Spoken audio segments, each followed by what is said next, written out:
What's up, my fellow MMA super fans? My name is Nisi Casiano at makakasama natin one of the Filipinos who would be competing at 1166 in Qatar. Ladies and gentlemen, the Jaguar, Jeremy Miado.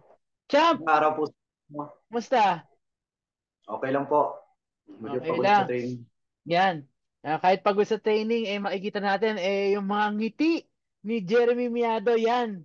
Yan ang talagang signature niyan aside from his knockout power. Ngayon, Jeremy, yun nga, nabanggit natin na magbabalik aksyon ka on March 1st against kay Keito Yamakita.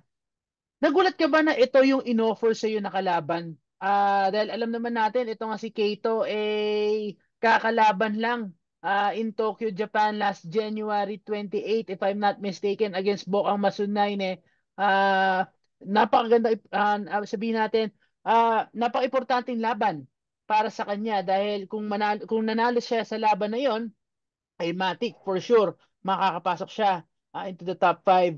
Ngayon, nagulat ka ba na ito, na may quick turnaround itong si Keito at siya yung hinain sa'yo for your first fight this 2024? Bale, ano po, medyo nagulat nga rin po ako na siya yung kalabang ko, and then nagulat rin po ako na March 1 na po agad. So, kumbaga short notice po ulit, pero wala naman po problema. Ang ina-expect ko po kasi mga April pa po siguro ako lalaban, Mm, mga ganun. mm, Tapos, ang hindi ko rin na-expect na siya mismo kasi nga, tulad nga po nung sabi niyo, nung January 28, lumaban lang po siya eh. mm. Pero so, yun, sa tingin ko naman, wala naman siyang damage or any injury. Kaya okay lang lang po na lumaban siya ngayong March 1. So, okay na lang naman po.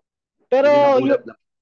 pero were you expecting na talagang nagparamdam na ba talaga yung one championship? Were you expecting na magkakaroon ka ng laban? Kasi nagpahapyaw ka na on social media na parang I will return. Isa yun sa mga post mo kasi parang natunugan ko na parang baka siguro in a few weeks malalaman natin na merong ng laban itong si Jeremy Miado.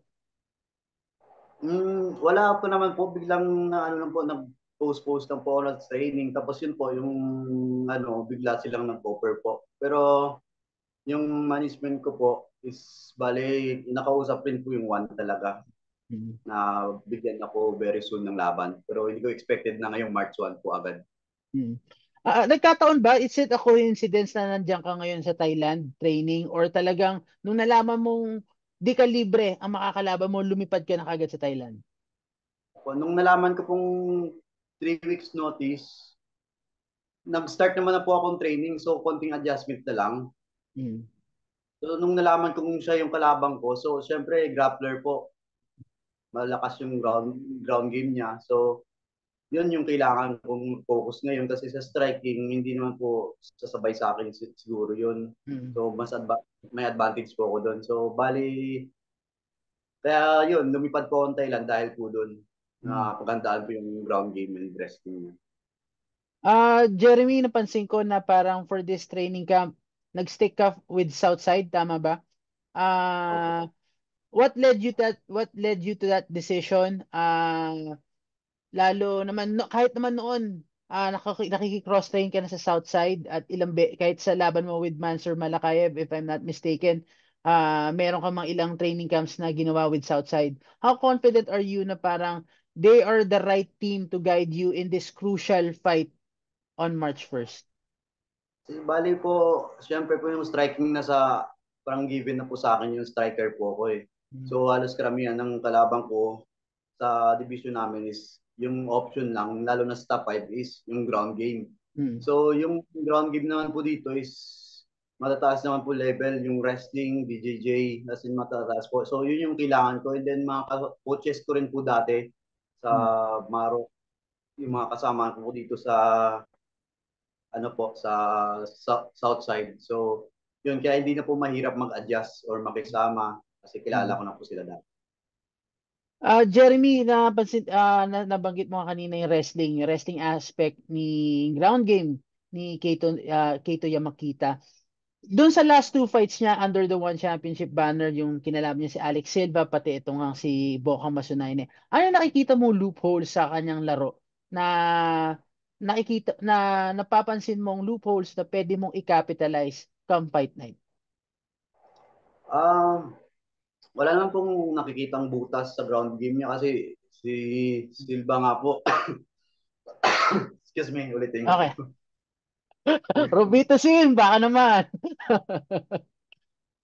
Bale, ano po, wala naman po akong nakikitang butas sa ground game niya kasi nakalaban niya nga po si Silva po, Alex Silva. So, nakita po natin kung gano'ng kataas yung level niya.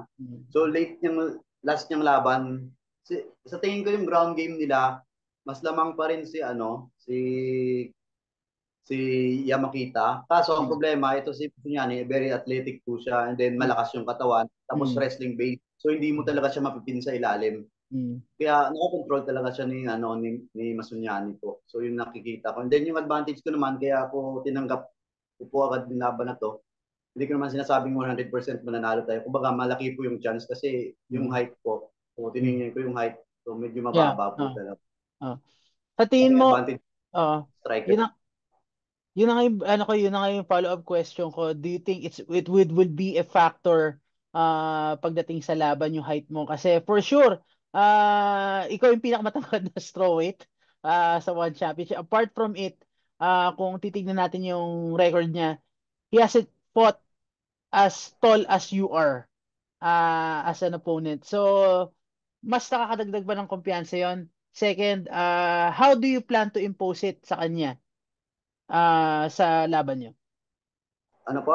How, How do you plan to impose it? Paano mo gagawin? Paano mo siya magiging pabor? Paano mo siya gagawin pabor sa iyo come fight night? Do you think na dahil doon sa height mo, it will be much easier for you to execute your game plans lalo na ang bread and butter mo is yung striking? Bali, ano po, may advantage ako sa kanya, may disadvantage din ako sa height niya. Kasi pag mababa ka, mas mabilis yung makashoot eh. Ah, Konting change level lang, shoot na agad siya kasi mababa nga po siya. mm, Pero sa akin naman, sa striker po, so mm, kailangan ko lang gamitin yung maayos, sipakan sa jab para makontrol ko yung range, yung distance po. Yun yung number one game plan ko po. And then, mm, pag nakita ng chance, magkaroon siyang damage. Yun po. mm. Jeremy, ito nga pag sa darating mong laban, it's a double-edged sword pag kung titignan natin ng mabuti. Kasi it says a lot dahil kakagaling lang niya sa laban, nandun din yung ano yung mentality na gusto niya makabawi agad. At the same time, nagbibigay yun ng kumpiyansa sa'yo dahil kakagaling lang niya sa hindi pa natin alam kung 100% siya. Paano mo siya tinitignan? Anong perspective ang pagtrato mo sa darating na laban na to against Keito Yamakita? Expected ko na po siya na parang ano siya, mas desidido po siya mag-training ulit kasi first niya talo niya yung nakaraan eh. Unang Mm. talo niya sa career niya. So parang gusto niya ipakita sa mundo ngayon na andyan siya, gusto niya pa rin maging world champion. So yun po yung nakikita. Kaya expected ko po na pinagandaan niya talaga tong laban na to, kung ano mang game plan niya. So ready naman po ako kung ano man po yung game plan niyang ipapakita or ano man. Jeremy, alam kong namimiss mo ng lumaban sa Pilipinas. Iyon yung mga bagay na matagal mo nang hindi nararanasan as a competitor. Pero ang good news, sa Qatar, malaki ang Filipino community. Malaki ang suporta na nakukuha ng bawat atleta na lumalaro o lumalaban sa Middle East, lalo na sa bansang Qatar. Anong feeling na kahit papaano kayo ni Joshua Pasio ay magkakaroon ng sabihin natin ng quote and quote hometown advantage o sabihin natin ng majority ng audience mga Pilipino at lalo ngayon na nagdadagdagan ang contingents ng Pilipinas na lalaban at 1166. Ano yung pakiramdam na kahit papaano feel at home pa rin sa sa ibang bansa? Bali ano po, masaya po na napasama po ako kasi syempre unang event din po ng One sa Qatar. So masaya po ako and then ngayon po tulad nga ng sabi niyo mas marami pong audience na Pilipino din sa Qatar. So masaya po ako kasi nakakalakas din po ng loob yan, yung mga sigaw ng Pilipino parang nabibigyan ka pa ng lakas loob lalo. Kumbaga malaking tulong rin po na bilang fighter sa loob ng cage or ring, malaking tulong rin po na malaking factor din po yung audience po na sumusuporta sa iyo. Ito, speaking of Joshua Pasio, gaano ka kasaya na makakasama mo siya? Pareho kayo na naghahangad na manalo at 1166. At the same time, ito nga si Joshua Pasio naghahangad din na maibalik yung strawweight title dito sa Pilipinas.